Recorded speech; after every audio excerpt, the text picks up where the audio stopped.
Pump it up.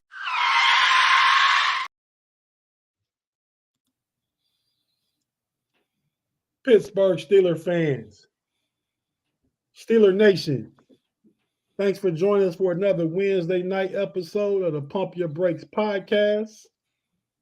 I'm your boy Tate, one of the triumphant threesome with the homie Triple OG Shannon White. Shannon, what's happening, man? Hey guys, hey, I'm doing great, and I was just asking my son some technical questions. Okay, what Can you hear me? Yeah, we hear you. You froze up, but we hear you. Now we hear you. And Big G, happy anniversary, Big G. I don't know how your beautiful, wonderful wife Shonda to put up with you all this time, man. Hey man, she ain't been. I've been putting up with her, bro. Nah, but all playing aside, man, it's a wonderful time. I've been married to a beautiful woman, man, for the past 26 years. She's blessed me with 3 beautiful children. They're all grown and working on their own lives and all whatever else. And me and my wife still standing strong. So I think it was probably the best day of my life when I married that woman. And it's gotten a little bit better every day. A little bit better every day. Yeah. So I'm very thankful. That's the smartest thing you ever did. Smartest thing. And you know what, audience? Y'all might not know this, but my best man is in this picture right now. That was on the screen. My best man at my wedding is in this picture. So Shannon, I'll let you guess who it is. Yeah. Shannon was there 26 years ago. Nah, I wish Shannon would have been there, but he wasn't. Right. But yeah, my boy Tate was definitely the best man at my wedding. So yeah. Yeah, man, it was an honor. It was an honor. Mm-hmm. I mean, yeah, and shout out to the bridesmaids. You know. Wow, I'm gonna leave that alone. Hey, but man, before we go, look, man, that's messed up. That's making me laugh, and I can't get past that in my head. You know what I'm talking about? Absolutely, that's why I started laughing. So listen, man, thank you guys for the effort last week, man, for the Pump Your Brakes podcast. Man, the live chat was lit up like a Christmas tree, man. We had so many likes and comments and people that shared and subscribed. I even have people reach out to me and say, how do I get this every week, man? So let's keep it going this week with the algorithms, man. Keep it going, keep it mashing. I think we had 2.4, 2.5 total views on YouTube. We had over 300 something likes. So it's obvious y'all love the content that we're bringing to you on Steel Curtain Network, Pump Your Brakes. So let's keep it cracking and keep it going this week for sure. Tate, don't get fined, bro. Oh, he did. Did he get fined, Shannon? I missed it. I did. Hey, before we get started, man, y'all go ahead and shout out some of the people in the live chat, man. Shoot, there's so many people over there right now. It's ridiculous. I'm going to go in reverse order. Craig Lawson, what's up? He say happy anniversary, Big G. Yeah. Eric Weidman, Big G, you look like you were 30. Come on, Eric, man, that Joker almost double 30. I am, but almost. I'm getting close to it. Yeah, sure am. It's a lot of people. Jeremiah Yoder's over there. Claude is over there. Jay Steed is over there. Craig Lawson is over there. Robin is over there. JC's over there. Dennis Reginald Rivers is over there. Yep. Reggie. Yep. Vince is over there. King T.O. is over there. Praying for Pennsylvania is over there. It's a lot of people. Turk is over there. What up, Claude? The homie Claude. Hey, Big G. Claude came out the Matrix long enough to wish you happy anniversary, man. Claude, don't be going back in the Matrix tonight, bro. don't start with the shenanigans. Don't start tonight with the shenanigans because we will put you in there. We will put you there. Afton just checked in. What's up, Chat General? Afton's in the building. What's going on, man? Dresden is in the building. So, man, it's a lot. It's lit up already, bro. Is Dresden in the building? In the building. Hey, yes, Dresden. I seen you earlier on there commenting on Moat's podcast, man. Yeah, let Moats know. I like big that. Trash. I like that. I like it when he had TG come on about once a week and be on the phone, man. And Terrence Garvin, former Steeler. Mm-hmm. And then them guys just be tripping when he be on the phone, man. So I like that part of the pod. But yeah, most need to come get us, bro, and get Deke up out of there because Deke big trash. He big trash. D cool, man. He's just so sad that Kenny gone, man. I know, man. I shouldn't have called him trash. He's just big bias, bro. That's all. He's just biased. I understand his pain. But yeah, man. So Shannon, since we last was on this podcast last Wednesday evening, right? Obviously. Yep. What has happened since then? Just give us a weekend review real quick of the news between last Wednesday leaving and this Wednesday coming. Well, we see that Kenny Pickett decided that he didn't like the circumstances. It sounds like it was a little bit of like the Rudolph situation about the open competition. It really wasn't an open competition, and he decided he didn't want to compete. And after seeing what Rudolph went through, I didn't really blame him. I told you it was going to be a difficult situation this year, regardless. And so I think the best thing happened for everybody that he got traded, and that opened up a position, and it made Con and them really focus in on Justin Fields. And hey, I was Saturday, I was out, and my phone kept dinging and dinging and dinging. And I'm like, what the crap is going on? So when I got to a place I could check it, I said, man, they did it. They got Justin Fields. And then I see the compensation. A 6th round pick next year, and even a 4th if he plays 51% of the snaps. I'm like, that's a steal. I mean, he had a hood on, mask, and he probably had a weapon of some sort when he made that deal with Chicago, because I mean that's highway robbery. So Shannon said he was strapped. Oh my God! He had to be strapped. But I mean, I'm so excited because one, we got all that drama behind us, and now you can have Wilson at the very least be a mentor and an example. Fields has always been the man and been considered and expected to be the man. Now he can be a backup. He could be in an offense where Arthur Smith's offense is a lot of running, play action. You know who you're going to be throwing to. They run crossers. They do all this stuff. And it'll take a lot of that decision-making away from Wilson and Fields.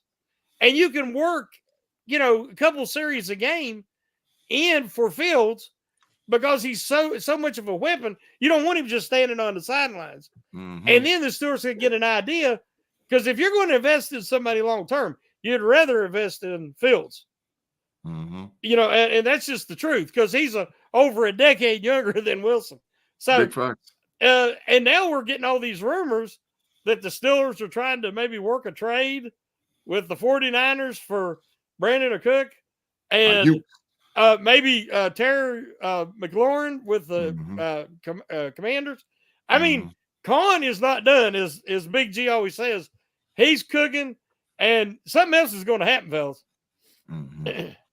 Absolutely. Shannon, Tate Boy Fresh. We've been saying for a minute, Omar Khan, he is him. Yep. He is him. And he has shown that he is him. But I'll be reminiscent to say, didn't Big G Stradamus tell y'all what time it was going to be with Justin Fields? Didn't Tate Stradamus tell you what time it was going to be with Russell Wilson? And it just so happened that G Stradamus and Tate Stradamus come together like we're going to have the lunar eclipse on April 8th. We both hit at the same time. So when that goes down, Steeler Nation is winning, bruh. And that's just what happened. I told you Jills was coming. You said Russ was coming. We did what we do. Yeah, man. No, I got to give Tate credit for that Wilson thing. Yeah, I didn't think it was happening until I found out what he was going to cost. Yeah. Yeah. Well, that's the biggest part of it. I think I knew that all along too. But so Big G, what do you think about the quarterback room now? It's numero uno. It's the number one quarterback room in the entire NFL. Come on, man. You can't say it's that. Numero uno. The quarterback, bro, I'm telling you, the quarterback room for the Pittsburgh Steelers. First of all, let me tell y'all something. I put it out in the atmosphere as soon as I knew the trade. You got me, but they gonna love on this one. As soon as I knew that the trade was official, I put it out in the atmosphere right away. I said, let me tell y'all something. Justin Fields will be Slash 2.0 for the Pittsburgh Steelers next season. I'm telling you right now, you're going to see design plays in the playbook, running the ball, catching the ball, passing the ball. But Big G. the heir apparent. Big G. Elaborate a little more, man. Some of these people don't know what Slash is. You need to get off the Pittsburgh Steelers channel if you don't know who Slash is. Man, Slash was 25 years ago, man. Listen, man. Slash was Cordell Stewart, the quarterback out of the University of Colorado that was drafted to play behind Mike Tomczak in that 90s era. The deal was Slash was drafted as a quarterback, but because he was so athletically gifted and so athletically talented, he might have been the best athlete for the Pittsburgh Steelers at that time. They had to find ways to get him on the field. And guess what Justin Fields is for the Pittsburgh Steelers? He's the best athlete that we have in the whole freaking locker room. He's 6'3", 228 pounds. He probably runs a 4.4 flat 40-yard dash. He's already proven that he can lead the NFL in rushing from a quarterback position. So and he's probably got the gun for the arm. So he can do literally everything. So you'll see him like a Tyson Hill / Cordell Stewart. That's what you're going to see out of him this season. And there's going to be packages in place set up. We telling you way out because G. Stradamus doesn't seem way out there, bro. And I'm telling you, Arthur Smith about to have that boy on the field.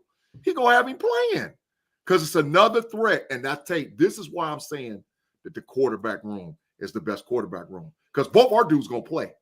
Russie and Justin going to play. Both of them going to play.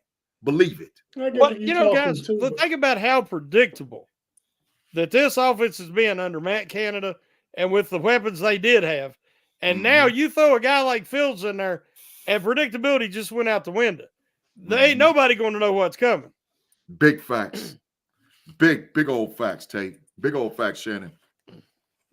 Hey, man, put him in there, dog, already, bro. We ain't got time for the shenanigans. I expected some riffraff from a dude like you, Claude. Put him in the Matrix right now. I expected this to happen. He on point with me because I hit you with the breaks too, man.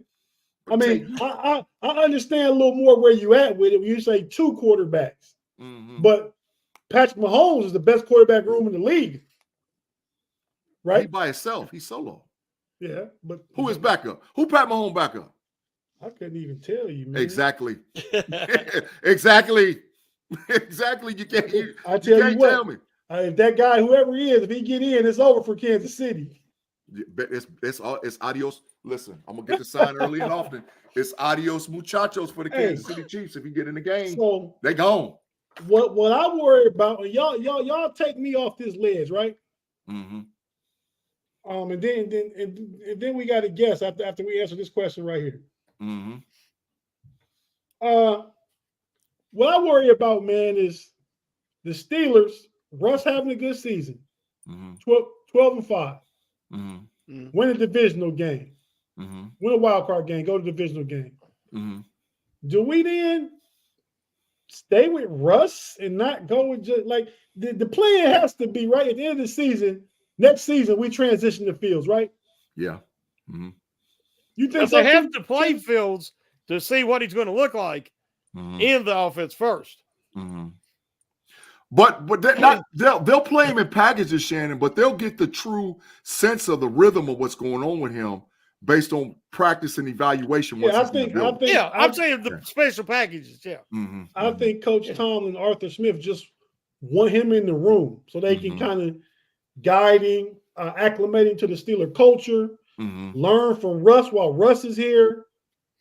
I think it's a whole big plan, but I worry about Russ doing well because Russ is playing for his job too, right? Big facts. Big facts. And Tomlin and Omar Khan, maybe it wasn't before they got Justin Fields, but at this point, they're allowing Russ a platform to showcase his talents. So, so he can get that next contract somewhere else. Yeah, whether it's with Steelers or not. Yeah. Right. Well, I'm hoping it's not with the Steelers. I mean, I'm ready to go to Justin Fields next year for sure. But Tate, you know what the doomsday scenario is? If we win the chip.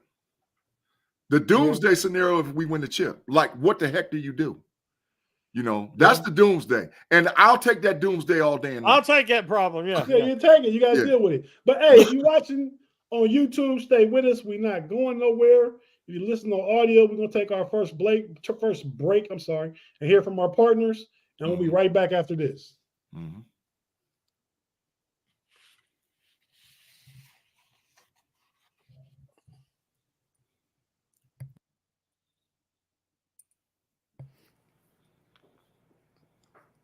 And we're back on the Pump Your Brakes podcast. We got a special guest. We talking Justin Fields.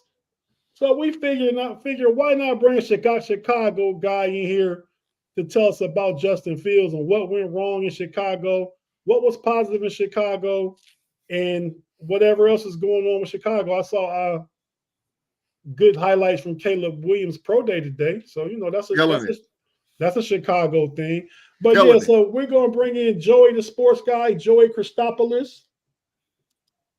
Used to be with Fans First Sports Network. Him and Tate started the Bear Claw podcast together. What's up, Joey? Gentlemen, thank you so much for having me on the show. Great to be here. Thank you so much for having me. Shannon, good to see you. I feel like this is deja vu. Yes. All over again, man. Let's talk Bears quarterbacks turning into Steelers quarterbacks. Yeah, I was like, when I seen we traded for Fields, I was like, we got to have Joey C on. We thought it might happen because I talked to you 3 weeks ago, and this was you had this today open, so I said we got to get him on. So, what's up, Joey? What's cracking, man? We're gonna get a little. I need some information from you here in a minute, man. But I'm gonna let Tate toss it up to you, man. But I'm happy to help out. I'm happy to help out as best I possibly can. We're here again talking about a Bears quarterback turning into a Steelers quarterback. And for the Justin Fields conversation, I also sort of feel like this is one of those weird reunion shows. Like, I don't know if you guys watch like Love is Blind or like Housewives reunion shows. I'm so happy that the conversation is over in Chicago. Exactly. And like, this is, I'm doing like my last like couple of hits here talking about Justin Fields, like looking back. But I'm here to answer any questions you guys might have about him. And I even got some of the gear on today too as well. Yeah, a couple more. Yeah, why not? Let's ride with Joey, that's him sliding in the water. Oh, yeah. Great game. Joey, you told me when they picked up Mitch Trubisky, you kind of said, temper your expectations. And you was dead on right. And now I wanted to ask, it's kind of a two-part question. Because I've seen a lot of the Bears players and the fans really were supporting Justin Fields. And it really thought a lot of him, and they still had hopes he could turn it around. But it was frustrating, I know, for the fan base. But what do you think went wrong in Chicago to where they never hit? Is it more the coaching and supporting cast that didn't allow him to grow, and mature as an NFL quarterback, or was it a combination of him and that? And then the second part is, how do you see him fitting in to the Steelers and Arthur Smith's new offense? To preface this answer, this is a totally different situation than Mitch Trubisky, guys. So I know that it feels like the same, like we're getting the cast off of the draft pick on paper. It feels like it's sort of the same thing. Completely different players, completely different situations. I think Pittsburgh Steelers should be very, very excited about this particular acquisition. To your first part of your question, Shannon, I will lay it out to you like this, and you tell me if Justin Fields was set up for success, and then we'll go from there. The first one is drafted by Ryan Pace and Matt Nagy. Matt Nagy had to win, sign Andy Dalton, and they wanted to sit him through the first year, which honestly I was kind of on board with, because what we've seen in the past, there's a lot of historical data that when you sit a rookie quarterback through that first year, when they come into the second year, it actually helps them out learning processing, the NFL game, the week in, week out, the build out of an offensive game plan. And what happens? Andy Dalton gets hurt in the third game. They don't go to Nick Foles. They go straight to Justin Fields. He comes in against Cleveland, and he gets absolutely worked for 9 sacks against Myles Garrett and Jadeveon Clowney. If you're trying to tell me that Justin Fields' rookie year was on Justin Fields when he went 2-8, that means you're saying that Matt Nagy wasn't the problem. Matt Nagy gets fired. Yes. They bring in general manager Ryan Poles, who is not the guy who drafted Justin Fields. He goes out of his way to make sure that the team tanks last year. They go out and they sign Dante Pettis, Byron Pringle, Equinemius St. Brown. Any of these names getting you hot? Because they're not getting me hot right now. That was his wide receiver core last year.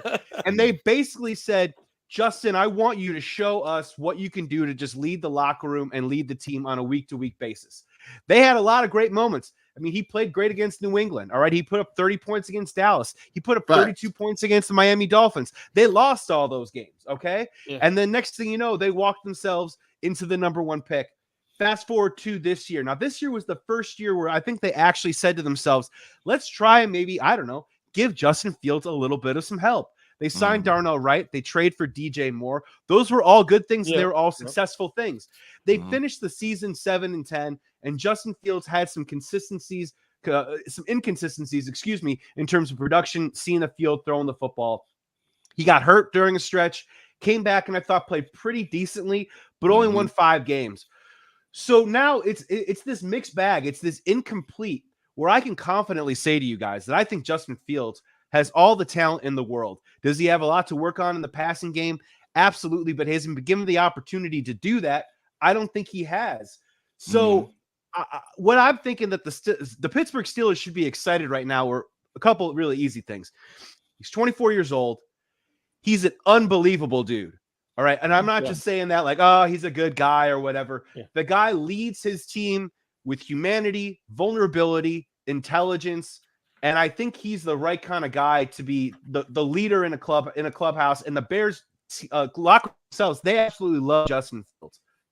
The problem is there going to be a team, a system, a situation, cough, cough, Mike Tomlin, that's actually going to surround this kid with the type of support to go through some of the bumps to see if he can cross that bridge and become the type of processing quarterback that can win football games and become an upper echelon quarterback. We've seen it with the legs. We haven't seen it with the arm. That's going to be the big question moving forward. And let's be honest, for the price that you guys got him at, worth the risk, worth the gamble. I root for Justin Fields. I'm not saying he's a perfect quarterback, but he has not been given a fair shake by any stretch of the imagination. And I'm really curious to see how they work with him moving forward. Wow, that's a lot. Thanks, man. I guess the question I have, Joey, would be, so, you know, you guys traded us the 32nd pick for Chase Claypool, right? So who? What? Who? Chase Claypool. You know that guy. Big trash. No. Chase Claypool. Big trash. I don't remember. But so since then, everybody's been saying, you know, the Steelers fleeced the Bears and stuff. And with this one, me included, it's some narrative the same thing. But I said, no, Ryan Poles legitimately tried to do right by the guy and sent him somewhere where he chance to flourish. Is that correct? I think that's very fair. Obviously, the compensation can move up to a 4th-round pick if he plays 51% of the snaps, which I'm kind of banking on. I'm sure we'll get to that a little bit further down the trough of the conversation. But no, I honestly, I think the value is a fantastic trade for the Pittsburgh Steelers. I'm not going to shine that one any other way. I think it was another great move by Omar Khan. I think it was a move that, honestly, the New York Giants should have done. The Las Vegas Raiders should have done. The Seattle Seahawks should have done. And they did it. The Pittsburgh Steelers did. So good for them. I will say that there is a couple things going on there. One, Ryan Poles has been very transparent. He did want to do right by Justin Fields. And I'm not taking this comment as my own. I heard it from Michael Wilbon, but I'm going to bring it up on this show because I think it is very true.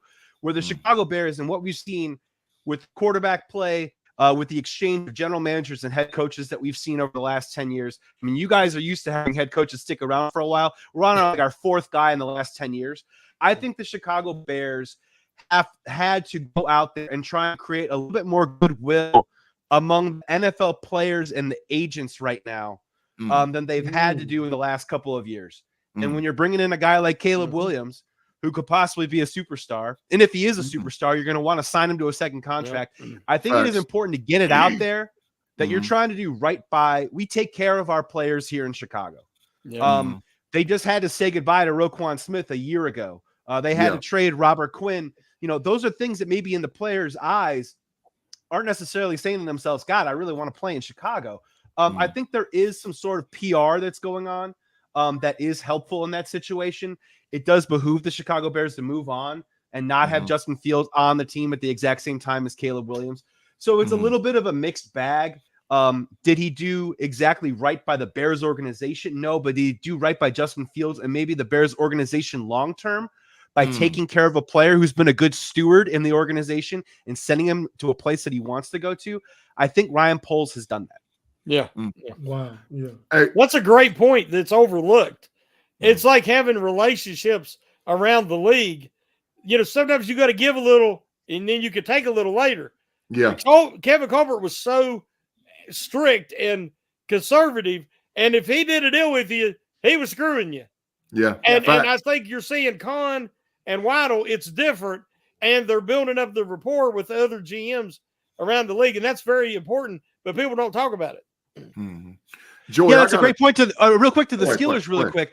You kind of see it a little bit too as well, where you know, when you pay a guy like TJ Watt some money, when you pay a guy like Minkah Fitzpatrick some money, or if you see a situation where, look, Bud Dupree can come into this situation and go get paid by somebody else, all of a sudden maybe that opens up the door for a Patrick Queen to say, oh, you know what, maybe playing for the Pittsburgh Steelers is a good move. I mean, not every single move is in a vacuum, right? And I think the league chatters and talks, and I think that's a big part of it. Yeah. So I actually got two questions, but the first question is this. What do you think Justin Fields' ceiling is for the Pittsburgh Steelers? And I've been saying already that I see him as a Taysom Hill, Cordell Stewart 2.0 year one in a capacity. So I want to get your reaction to that statement. But I just want to know what you think the ceiling is for Justin Fields. So I've said this since the moment that he got drafted. I co-host a show with former Bears defensive end Corey Wooten. And we've been on top of this for a long time. And I want to get you guys through your heads right now.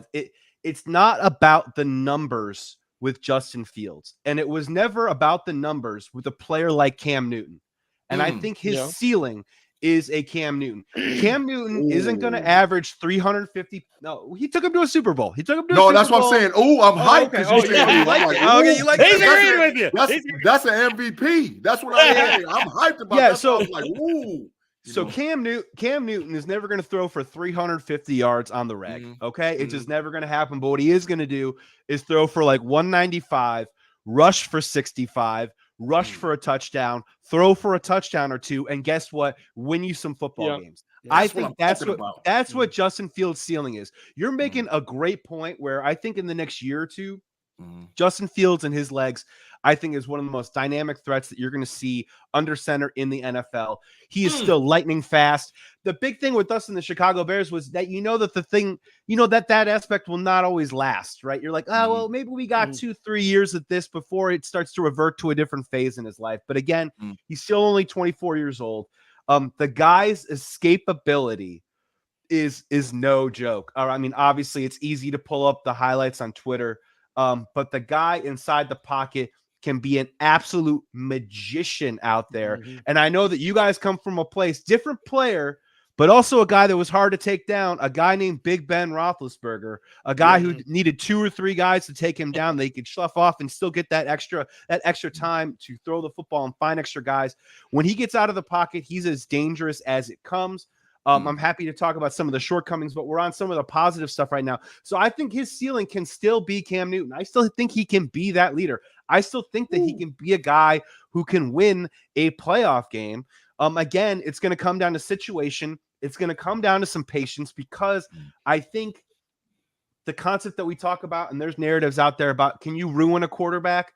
I'm not saying the Chicago Bears ruined Justin Fields, but man, if he's a glass of milk, they left him out in the sun for a long time. You know what I mean? If he's some ice cream, you know, it's melted a little bit. You got to get him back in the freezer and bring him back to stasis, and get that confidence going again. Because I do really think he can be that player eventually. So do you see that the Steelers maybe use him as a Cordell Stewart, Taysom Hill / 2.0 role this year to give him playing time on the field with Russell Wilson? You see that happening for the Steelers? I mean, I would love to hear your guys' take on this. I heard just a little bit when I was in the back room. I know that they're saying right now that Russell Wilson is the starter.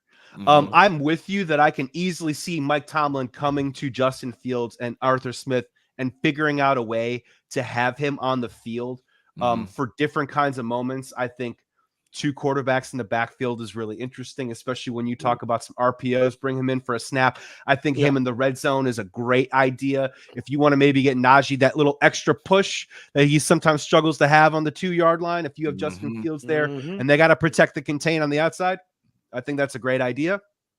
I will say it's early, but the Pittsburgh Steelers don't owe Russell Wilson anything other than $1.2 million. They don't owe him his legacy. They don't owe him the salvation of his own career. Russell Wilson has already done that to himself. He's getting paid handsomely by the Denver Broncos. This is a flyer more than anything else. And I think the Pittsburgh Steelers should have more invested in what they could possibly get and the confidence they could build out of Justin Fields than they can possibly out of Russell Wilson. If Russell Wilson's your starter to start the year, I think that's great. But I think it should be more of a competition than people are letting on. That's my personal opinion. And if Russell beats him out, that's great. If Justin takes over at some point mid-season, that could possibly happen too as well. But I don't think the Pittsburgh Steelers owe Russell Wilson anything. I mean, we're bringing you in with the word that you're going to be the starter and pay you $1.2 million. That's great. That's wonderful. But again, a lot happens in the NFL. And I think all of a sudden the future could be more Justin Fields than it is Russell Wilson. So I'm kind of curious to see how that plays out personally. So the taste of hell thing, absolutely. But I'm kind of pushing for maybe a little bit more of a competition come August. A lot happens, and it happens fast in the NFL, like you just said. Because all off season long, I was on the Justin Fields train, right? I want Justin Fields. I would have given up a 2nd or 3rd round pick for him. Me too. A month or 2 ago, you know, because I know you got to take a swing and you need the guy. He could potentially be a guy. So my thing is, we didn't get Justin. We got Russ. I was just happy to have anybody besides Tannehill coming in here being Kenny Pickett's competition. So, when we got Russ, and you know, it was excitement all over Steeler Nation, right? I mean, Russell Wilson, a Super Bowl winning quarterback, 9 Pro Bowls. I mean, one of the most comeback quarterbacks in history, NFL history. I mean, was he really deteriorating, or was it just bad circumstances? I think it's partly both. I mean, you 35, 36, it's going to be some deterioration, right? So then Kenny Pickett didn't take it well, as reported. And we trade Kenny Pickett, and now we're all in on Justin Fields, and we get him in the building. And now I'm not torn because I see Justin as the guy long term. But yeah, Justin can beat him out this year. Then go ahead and play Justin. But I would feel bad for Russ. Russ had a great press conference. He got everybody in Steeler Nation ready to go. You know, he said all the right things. It just seemed like it was going to be a fit, but that was pre-Justin Fields, right? That was pre the guy I originally wanted all offseason long. So now that we have the guy, I kind of am wondering too, like, why say Russ is the starter? You were going to make Kenny compete. You know what I mean? So why not have Russ and Justin compete and the best man win? Those are my thoughts. Do you think that it's actually taking a little bit of pressure off Justin Fields for the first time to not have to be the man immediately in a new system and all? I think there might be a little bit of Tomlin, game plan in there to let him ease in, because he always wants to ease a rookie in. So I think it's a little bit of that. Yeah, Shannon, that's a great point. And I'm going to throw this back at you, Tate, too, as well, because, what Justin Fields needs is a reset, not just a zip code, but he needs a reset on the football field, too, as well. So, if he sits for a little bit and watches Russ, or goes through training camp, goes through the motions, tries to actually, get an offense down, learn the ins and outs with Arthur Smith and start cooking things up. I think, Shannon, I think that's a great point, man. That might be really beneficial for him. I mean, Tate, I want to ask you a question where, I think my thing is, how do you guys ideally see this Pittsburgh Steelers offense being deployed next year, because in my opinion, with Russell Wilson, you are going to get checked down Charlie, which we've gotten a pretty decent amount of in Pittsburgh. In my opinion, I think Cortland Sutton bailed out Russell Wilson a ton last year when he did toss the ball up in the air. I think he closed his eyes and Sutton came down with balls. Not to say that George Pickens can't do that, but I guess my question, Tate, for you is that, you know, is Russell Wilson steady hand, move the chains, veteran presence? Do you think that's what's going to make the Steelers offense cook? Or Justin Fields? Justin Fields is going to be run first, Jaylen Warren, Najee Harris, and then Justin Fields making big explosive plays down the field, 25 yards down the field. The completion percentage isn't going to be there, but you know the explosive plays are going to be there. So I mean, they're different. I wish I could put them together and make them one quarterback, but it's two different styles. I mean, what do you think is going to be best for this team that I still think is a huge window defensively? They are different in stylistically, right? So I think with Russell Wilson, you get a better version of what Kenny Pickett was doing. You know, I mean, protecting the ball, managing the offense. But I think we'll score more points than 16 points a game with Russell Wilson. But yeah, there's that element, and Big G and Shannon can attest to. I've been saying all offseason, we need some juice. You know what I mean? And Justin Fields is that juice, man. I mean, he can scramble and break a run for 30 yards. He can find somebody downfield and launch it 60 yards. I mean, it's so, and then the threat of him even handling the ball in the run game is going to open that up even more also. Yeah. So I understand with Russ playing initially, Justin, you know, watch a professional. This is how a professional does it. I mean, Jordan Love had Aaron Rodgers for a lot more time, but Justin Fields has been in the league longer on his own, so maybe he can pick up some of that stuff faster. So yeah, there's two different styles. Initially, I think we'll see Russ, like we're saying, the first half of the season, and then maybe they just say, "Hey, we're going to see what Justin has." Hey, Tate, we need juice, and we're praying for some more offense. And Fields could be the purple drink. I mean, he could be that purple drink. He said the purple drink. He said the purple drink. Purple drink. I'm telling you. He'd be like Mr. Kool-Aid coming through the wall. He said the drink, bro. Shannon trying to get on that scissor. Ain't scissor purple? Sipping on it. Sipping on that syrup. Hey, listen. Hey, Joey, I got another just a comment, man. You know, as you can see with my background, you know what time it is, bro. It's big Buckeyes, man. Right? Die hard Buckeyes. Love the Buckeyes till I die, man. And I remember what Justin was at Ohio State, right? Justin played in a lot of 11 personnel sets that led to some 12 personnel sets at Ohio State because we had explosive wide receivers with Garrett Wilson and Chris Olave, and the gang was there basically, right? So coming in to Chicago, I never thought that the offense was suited to him, not just necessarily based on the personnel, but also based on the scheme and the play calling system. And so now with him coming to Arthur Smith and going back to high 12 personnel, but you're going to see some 11 with a guy in the slot. Do you think that this will give Justin an opportunity to flourish more based on personnel and sets and schemes versus just Chicago not having the players to be able to show how explosive he is actually as an offensive quarterback? And I just want to know what your thoughts are with that. Yeah, I hope so. And unfortunately, it's a bit of a chicken and the egg. So forgive me if I hedge a little bit, because obviously there's a lot of criticism in Chicago about offensive coordinator Luke Getsy, the way that he would deploy game plans with Justin Fields. Couple really easy comparatives, right? Where I think George Pickens and Justin Fields are going to get along great. I think Pat Freiermuth and Justin Fields are going to get along great because of the DJ Moore Cole Kmet connection that would happen last year. For whatever reason, the thing that I can't quite figure out was that Luke Getsy had baked into when they would do their checks and they would do their audible calls. One of their main checkout plays was a screen pass. And for the life of me, I could never figure out, was that because Luke Getsy didn't trust Justin Fields? Is that because Luke Getsy fell in love with the screen pass? That's the part that I can never quite figure out. And the main criticism with Justin right now, and unfortunately, I think this is something that a lot of college quarterbacks have to overcome. And I don't think he ever really got the opportunity to possibly work through this issue because I think he's such a good guy and there's so much pressure here in Chicago. Is that the knock on Justin Fields is that Justin Fields has to see it open to throw it open. That's his biggest criticism. He doesn't trust NFL open windows.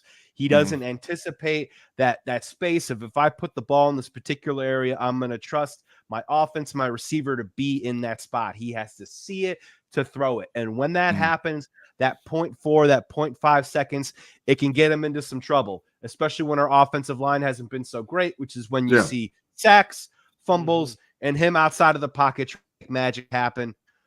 So, I think it's a great question. I was honestly really, really curious and excited to see what he did at Ohio State, especially like in the Clemson game that we all like to talk about.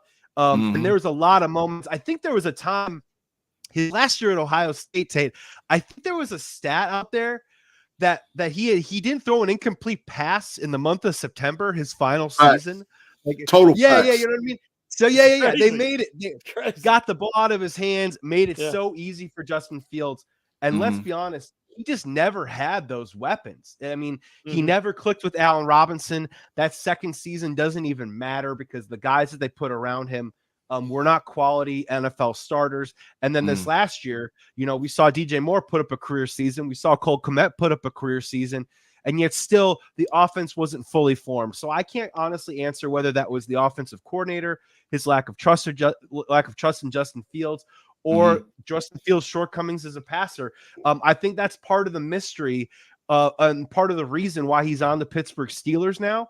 And I hope they take some of that stuff and kind of work through it a little bit and see if maybe they can find some solutions or some answers. Because that he can do it. It's just a question.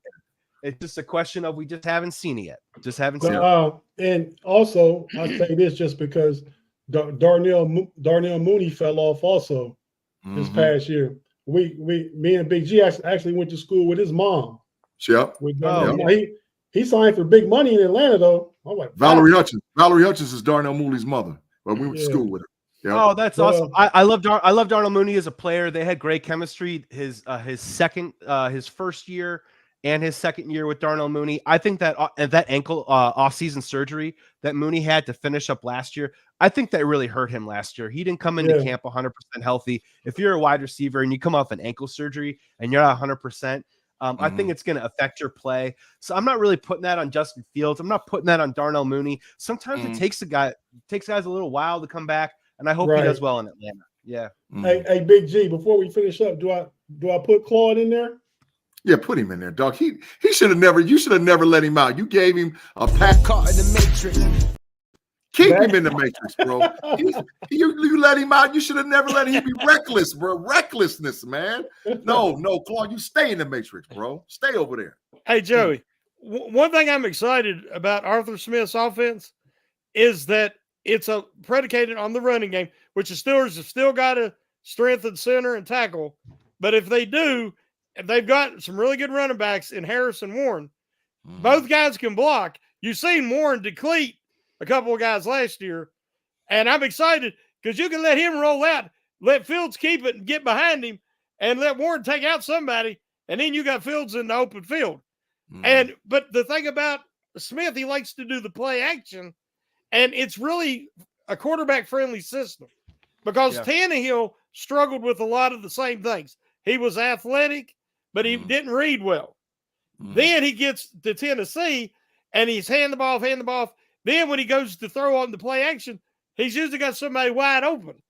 And Fields can work the middle better than Wilson thus far in his career. So I think it's a quarterback-friendly system that will help Wilson and Fields. Yeah, that's a great point. And keep in mind, guys, that first year with Eberflus, Luke Getsy, Justin Fields, so Justin Fields' second season, there was a time, I think it was maybe 4 or 5 weeks before the season ended, where they were on pace to shatter the Baltimore Ravens rushing team record for team rushing yards, average yards rushing per game. I mean, they were at close to 200 yards a clip as a team that season with David Montgomery, Khalil Herbert, and Justin Fields under center. So you can also, maybe they fell too much in love with that and found their success through that. So that also further depressed Justin Fields' passing numbers. We can have that, that's a longer conversation.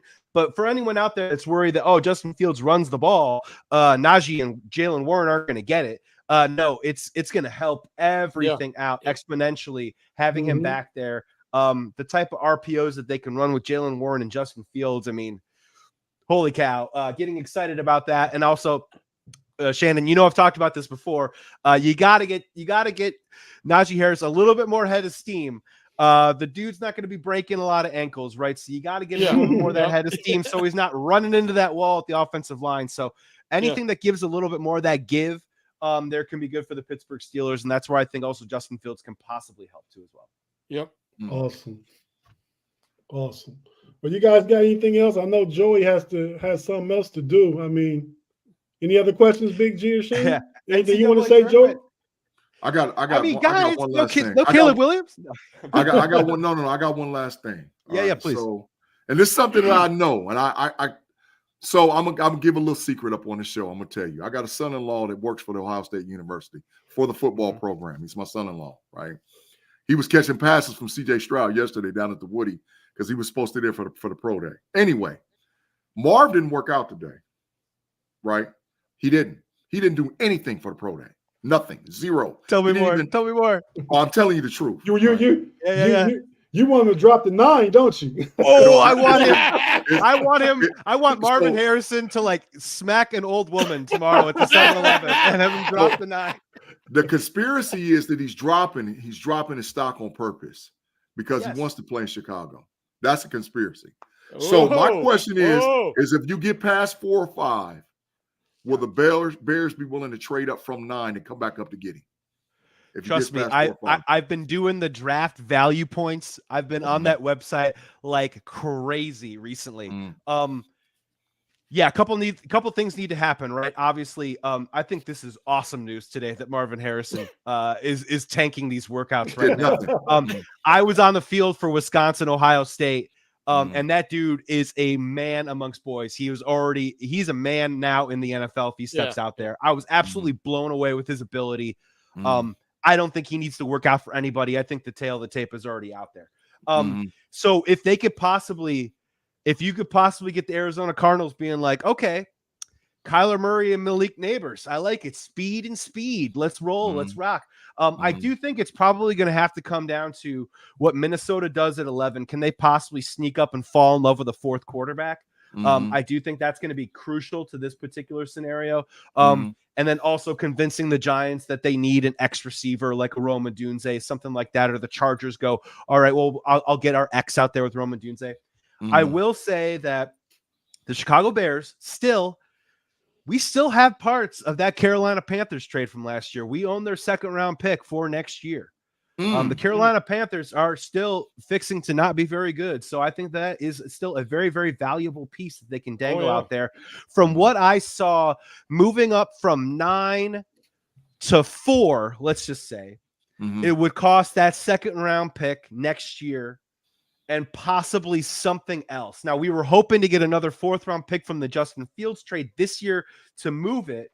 So we don't have a ton of picks left. We have our 3rd, we have our 4th, and we have a 6th. I'm sure someone's going to want some sort of capital for this year. So can we swing that? I'm not so sure. But moving up from 9 to 6, I think you can just trade that 2nd-round pick. I think you can make that happen. 5, 6, 7, something along those lines. I definitely like it a lot. I like the fact that Atlanta signed Darnell Mooney, which probably puts them more in the defensive player category. Dallas Turner. I like the fact that the Titans went out and got a little wide receiver help. They still have Treylon Burks there too as well. So I think they possibly are now in the offensive line or defensive line category. Big G, dude, I love what you're saying right now. And I just have my fingers crossed. And what I will say, Now, Chicago Bears fans are freaking out, right? Because the easiest thing to do for a fan, and Steelers fans, I'm sure you do it too, is we can't trade draft capital. Draft capital is so important. And I get you. I hear you. It is important. Rookie contracts are important. Young players are great for the infrastructure of your franchise. But look at what the Chicago Bears have done over the last 10 months. They have traded their second-round pick for Montez Sweat. They have traded their fourth-round pick for Keenan Allen. And you're telling me right now you're not going to pony up maybe that next year's second or this year's third and fourth for Marvin Harrison? That is your draft. That is your draft capital. That's what you do with your draft. You go out and you get bona fide NFL players, or in this case, Marvin Harrison. I love what you're saying right now. I may or may not pass that along to some other Bears fans or Bears friends. I don't want to get too hot on it though, right? Because I think that's got to be a low-level thing that everyone needs to keep nice and quiet. I think Marvin Harrison's a terrible person. I think he's a bad tipper. I don't think he tips his waiters or waitresses. I put it out there. I know a little bit about what's going on with Mar. So I've heard that he's trying to drop his capital because there's certain places he don't want to play. Hey, Joey. And wait, Big G, just real quick. Big G, real quick. Is this the type of thing? And it's so funny, right? That quarterbacks can straight up say, I don't want to play for this team, but other players at different positions aren't afforded that luxury. And Big G, do you think this is something that, Marvin Harrison wants to control his destiny? His father played with Peyton Manning. He knows what it takes to get to the Hall of Fame. Tie yourself with a great quarterback. So maybe this is some of the chicanery that a wide receiver has to do when the quarterback just goes, I'm not playing there. Yeah, first of his kind. He's the first of his kind. You'll see other great players, other great athletes outside of the quarterback position moving forward will do things like this to pretty much force where they want to go and play. Yeah, absolutely. Hey, Joe, when you're talking about draft capital, and the Steelers value their draft capital, but you're talking proven production versus potential. Facts. And Chicago, if they could get Harrison, you know what I'm saying? I mean, they're like you said, he's already a man. He is the man. So you're amazing. I would rather get proven production than a bunch of potential that might not never pan out, as we know. Well, and I'll say this is a Pittsburgh Steelers thing too, as well, because I say this. Everybody drink. Everyone knows my wife is a huge Pittsburgh Steelers fan. I say this to her all the time. Welcome to the family. God bless her. Beaver County, y'all. Shout out. So big facts. Yeah, there we go. Yeah. Yin's got my heart right here.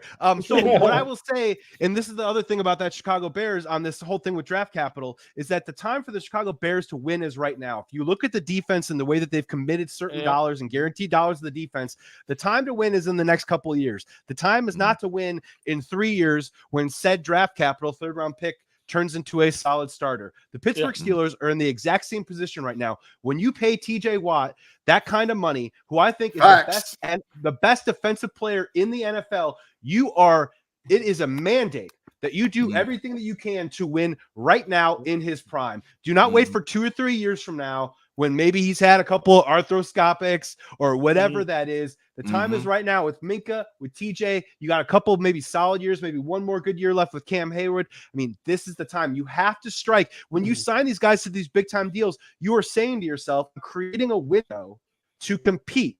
That time is right now for the Pittsburgh Steelers, and I think that time is coming right now for the Chicago Bears. Which is why I've said all along, we can't just roll Mason and Kenny back out there and think it's going to be better. No. You owe Cam and TJ and Minka and all those guys more than that. You know what I mean? Yeah. And so I do agree with Joey completely 100% about the draft capital. I said the NFL, so you need to look at it a lot more like the NBA. You need to be able to move those picks and make moves and get players right now. You know what I mean? And not value an unknown asset so much, because you don't know what it's going to be, what it's going to turn into. You don't know if the guy you want is going to get picked before you pick. All that stuff. If you can use it to get somebody to bring in and help your team now, then that's what you do. Yep. So guys, do me a favor also too. Go sign Tyler Boyd, and also why don't you guys become wide receiver university again? All right, you guys used to be wide receiver U. Why don't you draft another wide receiver too as well? And get back on that. Have patience, man. Have patience. Have patience. Calm man is working. He's cooking some stuff out. Shannon already prefaced it. Brandon IU. Terry McLaurin. We we might be working something out. We might be working something out real nice over there in Pittsburgh. You know, we didn't want to hit y'all with a G-Stradamus tonight, but just be on the lookout because Omar over there cooking. Just be patient. Just be patient. Joey?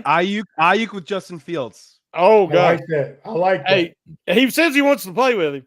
Hey, Big facts. Joey, thank you so much for coming on. I know you got to produce the show here in just a few minutes, but I mean, you was the perfect guest for this discussion, Definitely. and you're my buddy, and I appreciate you.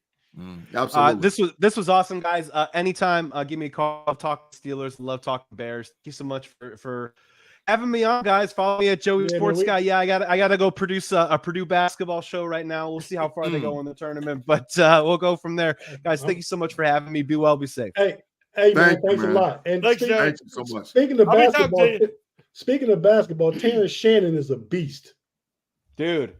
I got them going all the way.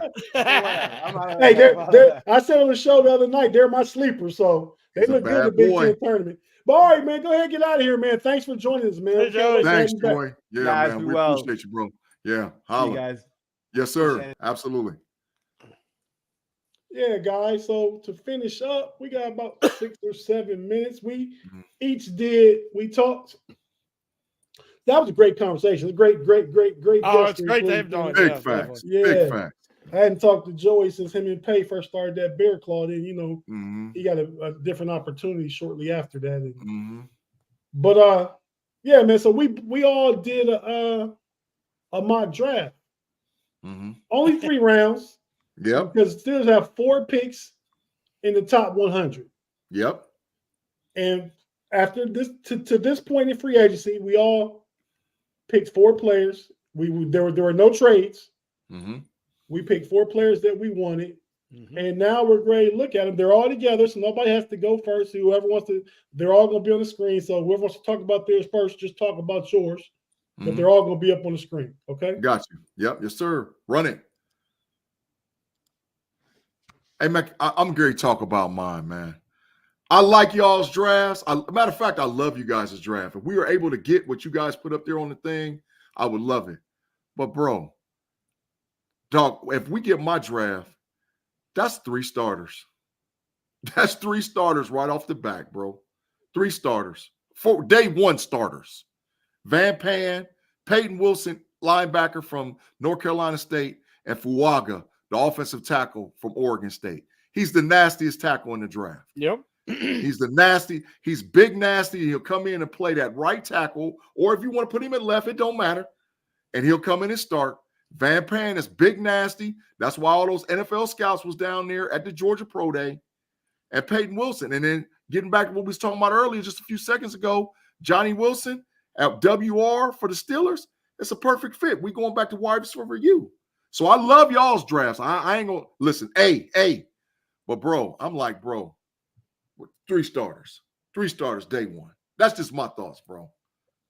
Hey, let me tell you something. I love your draft, Big G, but I just don't think Fuaga's ever going to be there. Because to me, he's top 10. We're going to flease it, Shannon. We're going to fleece it. I hope. I love him. He's my favorite tackle. I just don't – I was trying to pick guys that I think might be, even though a lot of it's far-fetched. But I think all 3 mock drafts legitimately have 4 starters. Yeah. If you look at them, I mean, because with mine, Fatanu could start immediately. I love his footwork, how clean and crisp he is. You know what I think about Zach Frazier? I think they need him. Brandon Fisk is, I mean, he could easily step in and start. I just think he's got mad potential. And then Mike, how do you say his last name? Saren Steele. I mean, he is ready to start in the slot right now.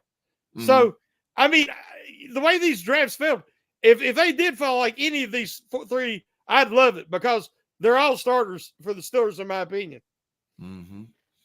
Yeah, I don't disagree. I like you guys' draft too. I mean, Peyton Wilson and Patrick Queen. Oh my gosh, big business. I thought about linebacker. I'm more on Colson in the 3rd because I think I do want to get a running mate to go with Patrick Queen, somebody young.